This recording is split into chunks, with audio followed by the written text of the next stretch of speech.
또 어느 어떤 부분이 뭔가 작용이 돼서 이혼이라는 어떤 결과를 맞이했을 것이고, 분명히 나도 이렇게 보다 보면 너 차라리 이혼해.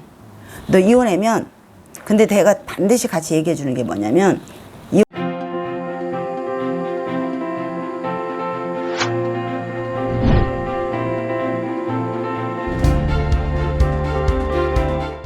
안녕하세요, 수인당입니다. 네, 선생님 안녕하세요. 뉴스에 대한민국의 날로 이혼율이 올라간다고 하거든요. 그래서 이 대한민국의 이혼이 점점 많아지고 있는데, 이 이혼을 미리 좀 대비라고 해야 되나요? 부부 사이가 좀 나빠지고 있다는 기운들이라는 게 있을까요? 있죠. 정말 보면 일단은 부부 사이들은 서로 사실은 먼저 본인들이 먼저 알아. 사주를 알 수 있다 이거보다는 요즘은 이혼율이 높아지는 것 중에 하나도 안 참잖아. 내 주장들이 굉장히 강하고, 아들이건 딸이건 동등하게 키우잖아요, 키울 때. 그리고 웬만큼 이제 먹고 사는 세대가 됐기 때문에 뭐 이렇게 자꾸 키우니까 굉장히 주장들이 강하고, 이제 그렇게 키워지다 보니까 굉장히 내 주장적으로 살다가 서로 부부가 모여지면 많은 것을 놔야 되고 포기해야 되고 이해하고 살아야 되는데, 그런 게 굉장히 부족하죠. 근데 본인들이 살다 보면 그런 부분을 양보하지 못하기 때문에 본인들이 느껴. 나 아무래도 이 사람하고 못 살 것 같아요. 나 아무래도 이 사람하고 그럴 것 같아요. 그래서 이미 그런 거는 본인들이 먼저 알아. 먼저 알고, 그리고 그런 징조가 어떻게 시작이 되냐면, 일단 서로 눈을 안 보기 시작해. 눈을 마주치지 않으면 어떻게?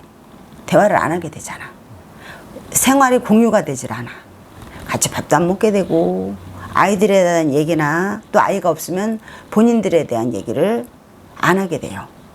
처음에는 전화로라도, 요즘은 많이 통신수단이 있으니까 그런 거라도 해. 근데 이제 그마저도 없게 되고, 어디 갔는지 뭐 먹는지 무엇을 하는지 궁금해하지 않기 시작해요.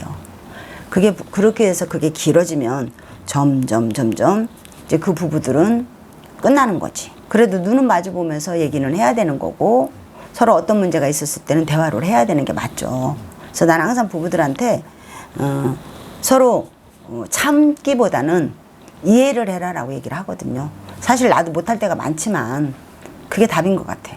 참는 것보다는 이해하는 거. 저 사람이 왜 그랬을까. 근데 그걸 못하기 때문에 자꾸 이제 이혼율도 높아지고, 정말 앉아있다 보면 그런 손님들 너무 많아요. 못 살겠어요 하는 사람들이 부부간에 이렇게 왔을 때, 그래서 내가 어제도 내가 그런 말을 했거든. 부부는 정말 안 맞는 사람끼리 만나는 게 부부인가 보다. 그런 말 한 적이 있어요. 선생님께서 이제 참고 이해하라고 솔루션을 준다고 하셨는데, 이제 한간에서는 오히려 이혼을 해야 너희가 더 잘 풀리는 거라고 하는 사람들도 계시더라고요. 혹시 이런 경우도 있는 건가요? 나 그냥 욕 한번 해도 되지. 일단은 개소리야. 일단은 어떤 거냐면, 서로 부부가 되면 맞건 틀리건 일단 딱 부부가 되면 두 바퀴가 굴러가는 마차야. 헤어지면 나도 애바퀴가 되고 얘도 애바퀴가 돼요. 그러면 흔들흔들 비틀비틀 하겠지, 한동안은. 그래서 한동안은 좋다라고 말할 수 없어요. 그래서 너가 네 사주가 너무너무 좋아. 너무너무 좋은데 너가 얘랑 오늘 당장 헤어져. 그럼 너 내일부터 브랭크 행복 시작이야. 이런 사주는 아무도 없어. 없고, 다만 정말 사주에 다른 영상에서도 얘기했듯이 사주에 남자가 없는 사주, 남편이 없는 사주, 부인이 없는 사주, 여자가 없는 사주들이 있잖아요. 그런 사람들이 배우자를 만났을 경우는 없어야지. 없어야 되는 사람들이 없을 게 생겼단 말이야. 그래서 헤어지려면 헤어지고 나서 한동안 여파가 있어. 여파가 있어서 그동안 내 다시 이 사람하고 엮였던 어떤 수가 풀리고, 이게 다시 혼자 돌아가기까지는 시간이 걸리지. 시간이 걸리고, 정말 내 운이 정말 왕성했다면 이혼하지 않을 거거든. 내 운에서 어떤 부분이, 혼자의 운은 왕성하다 하더라도 또 어느 어떤 부분이 뭔가 작용이 돼서 이혼이라는 어떤 결과를 맞이했을 것이고, 분명히 나도 이렇게 보다 보면 너 차라리 이혼해. 너 이혼하면, 근데 내가 반드시 같이 얘기해 주는 게 뭐냐면, 이혼해도 너는 차라리 이 사람하고 사느니 혼자 사는 게 낫겠다라고 말은 해줘.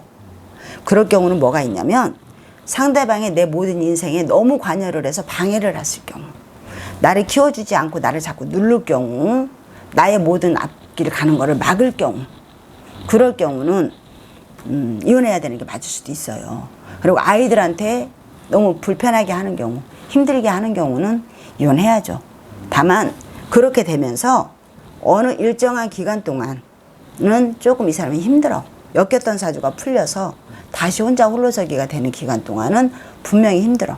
근데 이혼해서 잘 되는 사주는 앞서서 말했던 거와 역행은 되지만 분명히 있어요. 이혼을 해서 잘 되는 사주가 있느냐라고만 묻는다면 있다. 즉 이혼을 해서 무조건 잘 된다고 말할 수는 없다. 다만 사주나 여러 가지 필요해서 분명 이혼이 필요한 사람들은 있습니다.